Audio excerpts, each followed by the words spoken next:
Il y a quelque chose que presque personne ne vous a jamais expliqué. Deux personnes peuvent dire la même chose, agir de la même manière et pourtant être jugées de façon complètement différente. Pourquoi cela se produit-il?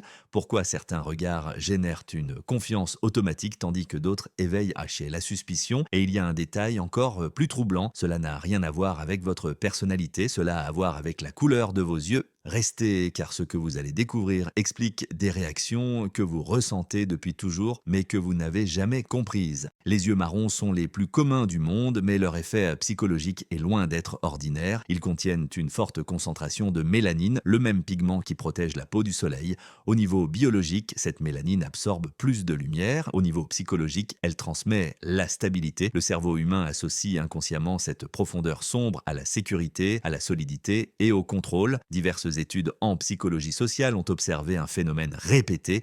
Les personnes aux yeux marrons sont souvent perçues comme plus fiables, plus responsables ou des plus aptes à diriger avant même de prononcer un seul mot. Ce n'est pas un choix conscient, c'est un raccourci mental. Le cerveau cherche des signaux rapides pour décider en qui se fier et les yeux marrons activent cette encre d'autorité. Mais cette perception a un double tranchant. Celui qui possède des yeux marrons ne reçoit pas seulement la confiance, il reçoit aussi des attentes. On attend de lui qu'il supporte plus de pression, qu'il prenne des décisions difficiles, qu'il soit fort même quand il ne l'est pas. Beaucoup de personnes avec cette couleur d'yeux racontent une sensation récurrente. Les autres s'appuient nos bas sur elles, mais se demandent rarement comment elles vont réellement. De plus, cette autorité silencieuse peut générer une distance émotionnelle. Certaines personnes se sentent intimidées sans savoir pourquoi. Elles font confiance mais ne s'approchent pas. Soit elles l'admirent et elles respectent, mais ne s'ouvrent pas toujours. Ainsi, le porteur d'yeux marron peut finir par occuper un rôle qu'il n'a jamais choisi, celui du pilier stable, de l'adulte responsable, même dans des contextes où il aurait aussi besoin de soutien. Rien de tout cela ne définit votre personnalité réelle. Cela définit l'histoire que les autres projettent sur vous dans les premières secondes, une histoire qui s'active avant que vous puissiez la corriger avec des mots. Comprendre ce mécanisme n'est pas pour changer qui vous êtes, mais pour comprendre pourquoi on vous place parfois dans des positions de leadership, de charge ou de responsabilité sans vous l'avoir demandé. Les yeux bleus ne sont pas vraiment bleus. Du point de vue biologique, ils ne contiennent pas de pigments bleus. Leur couleur était le résultat d'une absence, peu de mélanine et une façon particulière dont la lumière se disperse en entrant dans l'iris. C'est une erreur optique, une mutation génétique apparue il y a environ 10 000 ans et qui, avec le temps, est devenue l'un des traits les plus idéalisés. Le cerveau humain interprète cette clarté comme de la vulnérabilité. De façon automatique, il associe les yeux bleus à l'innocence, à la sensibilité et à l'ouverture émotionnelle. C'est pourquoi de nombreuses personnes avec cette couleur reçoivent un traitement plus protecteur, voire condescendant, sans l'avoir sollicité. Elles sont perçues comme moins menaçantes, plus accessible. Mais ici apparaît le conflit psychologique. Cette perception crée des attentes irréalistes. Quand quelqu'un aux yeux bleus montre de la fermeté, de la froideur ou de l'autorité, le contraste est choquant. La réaction n'est généralement pas de l'admiration, mais de la méfiance. On se dit non, cela ne correspond pas à ce que j'attendais. Ce choc génère ce que certains psychologues appellent l'effet de trahison perceptive. Ce n'est pas que la personne ait fait quelque chose de mal, c'est qu'elle a brisé une image préconçue. Et briser des images internes provoque le rejet. C'est pourquoi, paradoxalement, les personnes aux yeux bleus peuvent être sous-estimées au début et remises en question plus durement lorsqu'elles démontrent de la force. De plus, cette projection constante peut être fatigante, vivre sous l'attente de douceur, de compréhension ou de docilité est limitant. Cela oblige à démontrer sa compétence encore et encore, à justifier sa fermeté, à expliquer que sensibilité ne signifie pas faiblesse.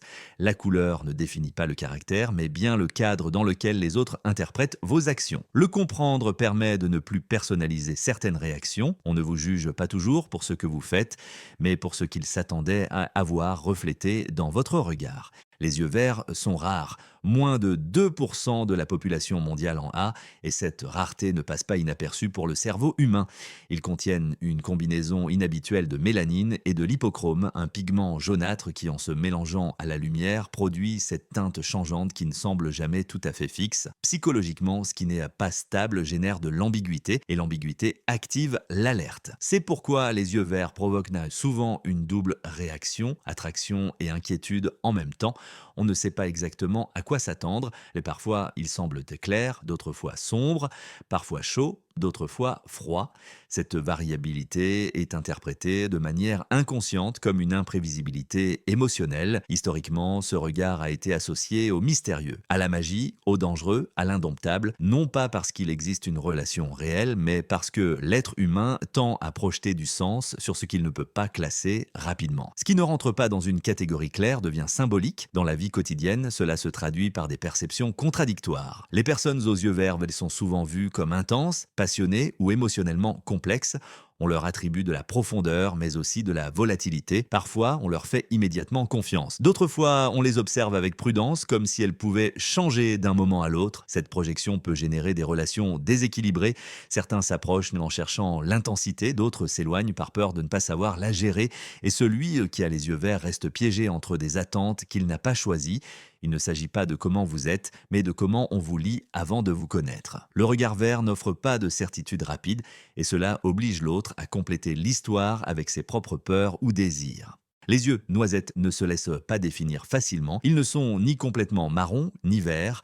Ils changent avec la lumière, l'environnement, même avec l'état émotionnel de la personne. Parfois, ils semblent clairs, d'autres fois plus sombres. Et cette variabilité constante génère une réaction psychologique très particulière chez ceux qui les observent. Le cerveau humain cherche la cohérence. Quand quelque chose change, il essaye de l'expliquer. Dans le cas des yeux noisettes, de nombreuses personnes interprètent ce changement comme un signal émotionnel. On suppose sans fondement réel que celui qui les a est plus sensible, plus intense ou plus imprévisible dans ce qu'il ressent, non pas parce qu'il l'est, mais parce que son regard n'offre pas une image fixe. Cela fait des personnes aux yeux noisettes une sorte de miroir émotionnel. L'autre projette en elle son propre état interne. S'il se sent calme, il perçoit de la chaleur. S'il est incertain, il voit de la distance. S'il est anxieux, il interprète de l'ambiguïté. La couleur agit comme une surface où se reflètent des émotions étrangères. Cette projection constante peut être épuisante. Celui qui a les yeux noisettes reçoit souvent des réactions changeantes sans avoir rien fait de différent. Un jour, il est perçu comme proche, un autre comme distant. Un jour, il inspire confiance, un autre génère du doute. Le problème n'est pas dans la personne, mais dans la lecture instable qu'en font les autres. Dans les relations personnelles, cela peut créer de la confusion. Certains recherchent cette profondeur émotionnelle supposée, d'autres sont frustrés parce qu'ils ne savent jamais où ils en sont, et c'est ainsi que se construisent des attentes qui ne naissent pas de la réalité, mais d'une interprétation visuelle. Comprendre ce mécanisme aide à ne pas porter le poids d'émotions qui ne vous appartiennent pas. À comprendre que souvent, on ne réagit pas à vous, mais à ce que l'on croit voir dans votre regard. Les yeux gris sont l'une des variations les plus rares parmi les yeux clairs. Biologiquement, ce sont une version de l'œil bleu avec encore moins de mélanine, ce qui provoque une apparence terne, presque métallique. Il ne reflète pas la lumière de manière chaleureuse mais neutre, et cette neutralité a un impact psychologique très puissant. Le cerveau humain associe les tons gris à la distance, au contrôle et à l'analyse. C'est pourquoi les personnes aux yeux gris sont souvent perçues comme plus rationnelles, plus observatrices et moins impulsives. Avant qu'elles ne parlent, on leur attribue déjà une intelligence froide, une capacité de calcul et une émotivité contenue. Cette perception génère un respect immédiat, mais aussi une certaine barrière. Beaucoup de gens ont l'impression de ne pas pouvoir lire facilement quelqu'un aux yeux gris. Ils ne savent pas ce qu'il pense ni ce qu'il ressent, et ce qui ne peut être lu est perçu comme puissant ou intimidant, non pas parce qu'il y a une menace réelle, mais parce qu'il n'y a pas de signaux clairs. Dans les contextes professionnels, cela joue souvent en leur faveur. On fait confiance à leur jugement, on les écoute attentivement et on leur attribue une autorité intellectuelle. Mais dans les relations personnelles, cela peut générer une distance émotionnelle. Les autres peuvent en fait supposer qu'ils n'ont pas besoin de soutien, qu'ils sont toujours en contrôle, que rien ne les affecte trop. Cette projection répète encore le schéma des attentes qui ne correspondent pas toujours à la réalité. Le calme apparent peut cacher de la sensibilité. La réserve peut masquer une profondeur émotionnelle, mais le cadre initial est déjà établi avant que la personne n'ait l'occasion de se montrer. Comprendre comment ce regard est interprété permet de prendre de la distance par rapport à certains malentendus. On ne vous voit pas toujours tel que vous êtes. Parfois, on vous voit tel qu'on croit que vous devriez être selon ce que votre regard projette.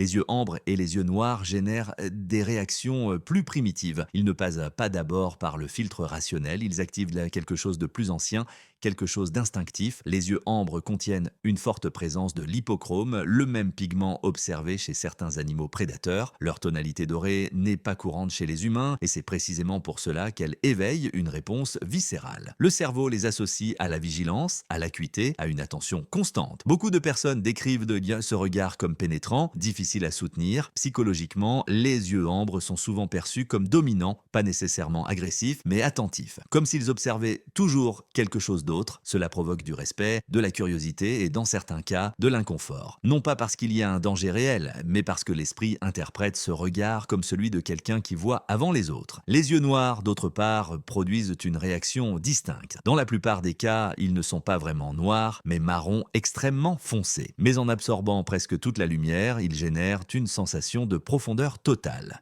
Le reflet est minimal, et quand il n'y a pas de reflet, le cerveau ne trouve pas d'indices émotionnels. Cette absence est interprétée comme un vide ou un mystère absolu. Certaines personnes ressentent du calme face à ce regard, d'autres ressentent de l'inquiétude. Il n'y a pas de juste milieu. L'impossibilité de lire les émotions provoque une projection. Chaque observateur remplit cet espace avec ses propres peurs ou désirs.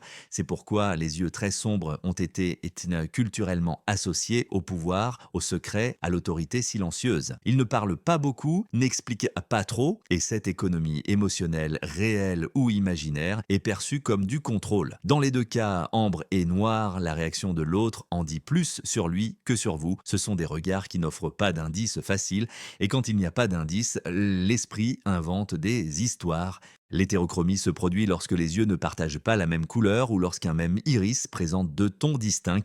Biologiquement, c'est le résultat d'une distribution inégale de mélanine. Psychologiquement, c'est une anomalie visuelle que le cerveau ne peut pas classer rapidement. Et ce qu'il ne peut pas classer, il l'observe attentivement. Les personnes atteintes d'hétérochromie génèrent souvent une curiosité immédiate, des regards plus longs, des questions précoces, des interprétations opposées.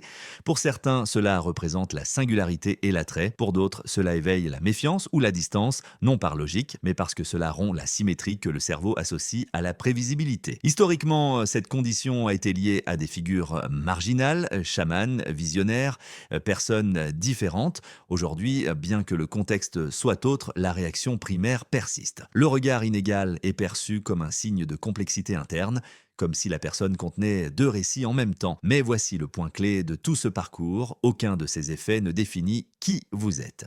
Ils définissent comment on vous lit avant de vous connaître.